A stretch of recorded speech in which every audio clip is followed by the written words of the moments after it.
A brand new big update for Microsoft Flight Simulator has just dropped, and here is everything you need to know about it. The update is World Update 15, and it brings a whole load of great changes to the game that are well worth checking out. The update overhauls North Europe, the Faroe Islands, and Greenland. It also brings some improvements to Canada and New Zealand as well.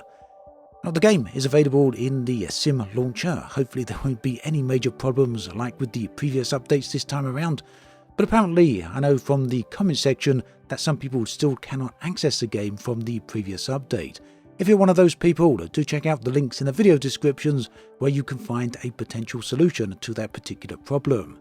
Now, once you've downloaded the initial client update, that's around about a few hundred megabytes I do believe, unless you haven't updated for a while, you're going to need to make sure you go to the marketplace to download the actual World Update 15 content. You can see that on the screen right here.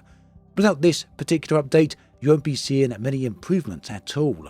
Most of the content for this update is included in this additional download.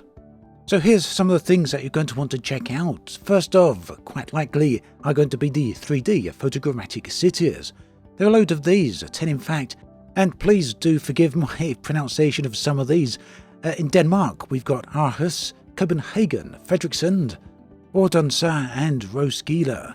In Norway, we're going to see the capital of Oslo rendered in photogrammetry, whilst in Sweden we have Linkoping, Malmö, and Visby. Now, I've included a list of these cities in the video description for your easy access. Additionally, I'm going to be taking a closer look at these over the coming days, so do keep an eye out for the full World Update 15 video. Also, if you've been enjoying this video or you're finding it useful, please do consider liking and subscribing. It really does help both the channel and the video massively. Now, elsewhere, we've got 90 points of interest. You can see these linked on the screen right here. I'm also going to include a full list in the video description.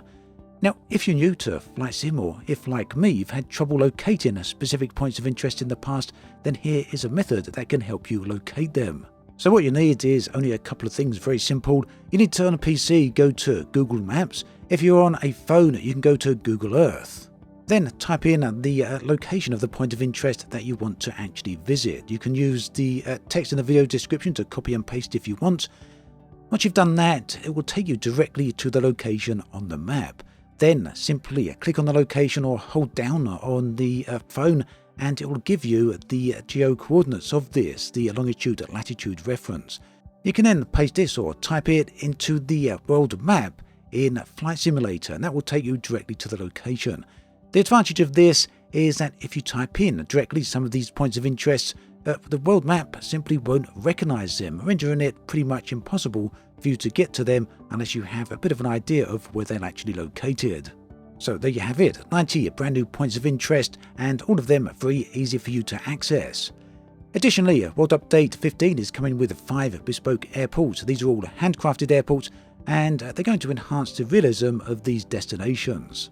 All of these are linked in the video description as well, and as they're airports, they should be much easier to actually locate. You should theoretically at least be able to type in the exact airport name, and it should locate that for you. However, if it doesn't do that and you still want to visit one of these airports, you can use the same method to locate points of interest to do this. Just go to Google Maps, enter the name of the airport, and take down the longitude and latitude reference. Fortunately, Flight Simulator is very good at finding locations using these coordinates, and they pretty much apply universally. Now, moving on to actual content to get involved with, there's 4 discovery flights, 3 landing challenges, and 3 bush trips.